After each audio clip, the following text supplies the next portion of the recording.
ফন্ডেন্টের ব্যবহার নিয়ে আমি কিন্তু আমার গত কয়েকটা ভিডিওতে বেশ কয়েকবার আপনাদের সাথে অনেক রকমের অভিজ্ঞতা বা অনেক রকমের টিপস আপনাদের সাথে শেয়ার করেছি। আজকে আরও একবার কিছু কিছু আপুদের কিছু কোয়েশ্চেনের অ্যান্সার আমি আমার এই ভিডিওর মাধ্যমে আপনাদের সাথে শেয়ার করতে যাচ্ছি। হ্যালো এভরিওয়ান, আসসালামু আলাইকুম, welcome back to recipes by full moon.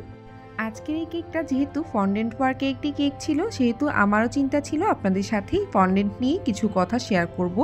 Fondant এই জিনিসটা আসলে নতুন বেকারদের জন্য অনেক বেশি ভয়ঙ্কর একটি জিনিস, আর সেটা যদি হয় এরকম বৃষ্টির সিজনে তখন তো কথাই নেই, কারণ নতুন বেকাররা অবশ্যই অনেকেই জানে না যে ফন্ডেন্টের ব্যবহারটা আসলে কিভাবে করতে হয়।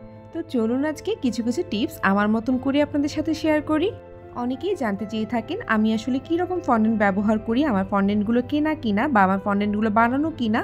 আসলে আমি বানানো ফন্ডেন্ট ইউজ করি না, আমি কেনাটাই ইউজ করি, কারণ বানাতে আমার কাছে অনেক বেশি আলসেমি লাগে আর এত বেশি কষ্টের কাজ আমার আসলে করতেই ভালো লাগে না, কারণ ফন্ডেন্ট বানানোটা আমার কাছে খুব বেশি ঝামেলা আর কষ্টদায়ক মনে হয়। বর্তমানে আমি মাই আইস ফন্ডেন্টটা ব্যবহার করি, আগে আমি স্নো আইস ফন্ডেন্টটা ব্যবহার করতাম। স্নো আইস ফন্ডেন্টটা অনেক বেশি ভালো একজন বেকারের জন্য ব্যবহার করার ক্ষেত্রে, কিন্তু মাই আইস ফন্ডেন্টটাও তেমন একটা অসুবিধার না, তবে একটু ব্যবহারে একটু সমস্যা থাকে।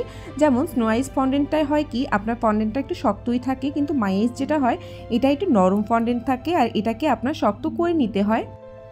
আপনার ফন্ডেন্ট ব্যবহারের ক্ষেত্রে কিছু কিছু বিধি কিন্তু আপনাকে মানতেই হবে। যেমন এই বৃষ্টির সিজনে আপনার ফন্ডেন্ট দিয়ে কাজ করতে অনেক রকমই সমস্যা হবে, আর এই সব সমস্যা থেকে মুক্তি তো অবশ্যই আছে। যেমন আমি আমার ফন্ডেন্ট ব্যবহারের ক্ষেত্রে কিছুক্ষণ আগেই সেই ফন্ডেন্টে কিছুটা পরিমাণে সিএমসি পাউডার ব্যবহার করি, আর সিএমসি পাউডারের সাথে কিন্তু অবশ্যই কর্নফ্লাওয়ারও ব্যবহার করি। যদি সিএমসি পাউডার আমি 50 গ্রাম ফন্ডেন্টের জন্য হাফ চা চামচ ব্যবহার করে থাকি, সেখানে কিন্তু আমি কর্নফ্লাওয়ারটা ব্যবহার করি 2 চা চামচ, কারণ কর্নফ্লাওয়ারটা আপনার ফন্ডেন্টটাকে শক্ত বানাবে, অবশ্য একদম টাইট বানাবে না, তবে এই ফন্ডেন্টটাকে কিন্তু কর্নফ্লাওয়ারটা আপনার আরও একটু শক্ত বানিয়ে ফেলবে।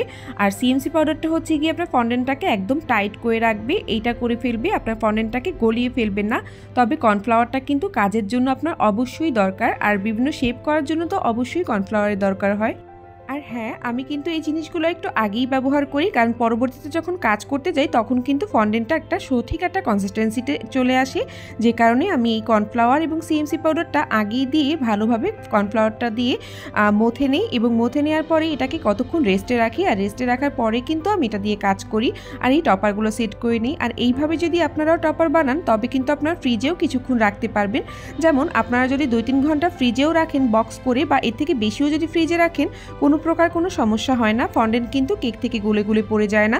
আলহামদুলিল্লাহ আমার এখনও এরকম কোনো সমস্যা হয়নি যে ফন্ডেন্ট কেক থেকে গলে গলে পড়ে গিয়েছে। তবে শুরুর দিকে এরকম অনেক সমস্যা হতো যখন সিএমসি পাউডারের ব্যবহারটা আমি সঠিকভাবে জানতাম না, তবে এই সমস্যাটা এখন আর কোনোভাবেই হচ্ছে না।